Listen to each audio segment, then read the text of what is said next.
មង្គល9យ៉ាងគេសួរថាតើរូបមន្តហ្នឹងពិតឬមិនពិត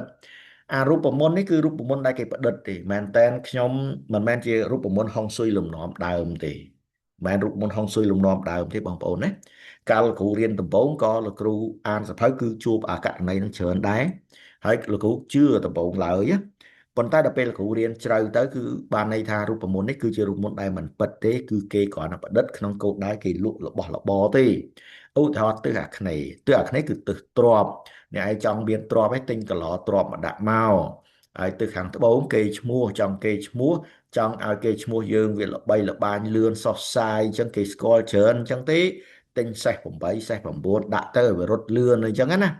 បាទហ្នឹងគឺគេផោយើងឯងបងប្អូនពិចារណាមើលអាបង្គោល9យ៉ាងនេះកន្លែងណាក៏ល្អដែរចុះបើយើងដាក់បន្ទប់ទឹកនៅចំកន្លែងហ្នឹងយើងមិនប៉ះពាល់គ្រប់ករណីទាំងអស់ឃើញទេអារូបមន្តនេះគឺជារូបមន្តដែលគេបង្កើតឡើងក្នុងគោលដៅអាជីវកម្មដែលយើងរៀនឲ្យជ្រៅបានយើងដឹងថាហ្នឹងគេផោយើងដែរបាទគេផោយើងដែរ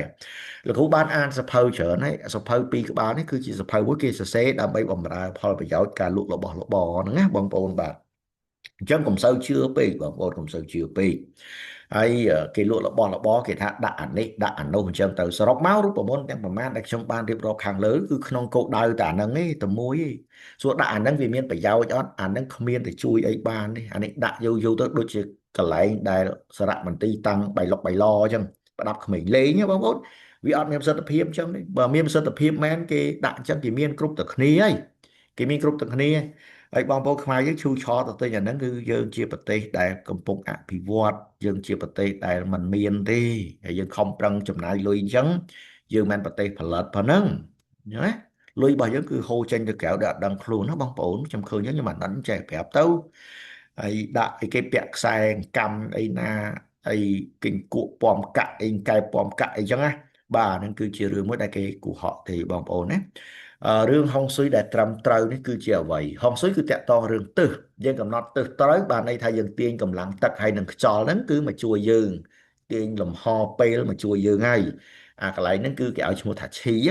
ញ្ចឹងបានគ្រូចិនសាយគឺគេត្រូវប្រើប្រាស់ឡផានដើម្បីវាស់ទិសនឹងឯងឲ្យបានត្រឹមត្រូវឬក៏ប្រើត្រីវិស័យផ្សេងហើយអាហុងស៊ុយលំនាំដើមដែលភាសាអង់គ្លេសថា classical feng shui ខ្មែរខ្ញុំសូមបកប្រែថាហុងស៊ុយលំនាំដើមនេះគឺអត់មានតកតងការលក់របស់របរទេអាហ្នឹងណាកាលណាចាស់ប្រាក់ពីហ្នឹងបានន័យថាគេបង្កើតឡើងគឺក្នុងគោលដៅអាជីវកម្មទេសភៅដែលបងប្អូនអានកុំឲ្យសូវជឿពេកយើងត្រូវយល់អំពីវត្ថុបំណងអ្នកនិពន្ធហើយនឹងអាជីវកម្មគេពីក្រោយខ្នងផងណាបងប្អូនបាទសេចក្តីអធិប្បាយរបស់ខ្ញុំសរុបមកវិញគឺតែប៉ុណ្្នឹងជាការបូកសរុបបងប្អូនមានចម្ងល់អីអាចសួរខ្ញុំបានដោយសេរីខ្ញុំរីករាយនឹងឆ្លើយគ្រប់ពេលវេលាតាមអ្វីដែលខ្ញុំអាចធ្វើទៅបានបងប្អូនជួយ share ផងដើម្បីបងប្អូនខ្មែរយើងផ្សេងគាត់មានឱកាសមើលឃើញដែរកុំឲ្យចាញ់បោកគេបងប្អូនអើយខ្មែរយើង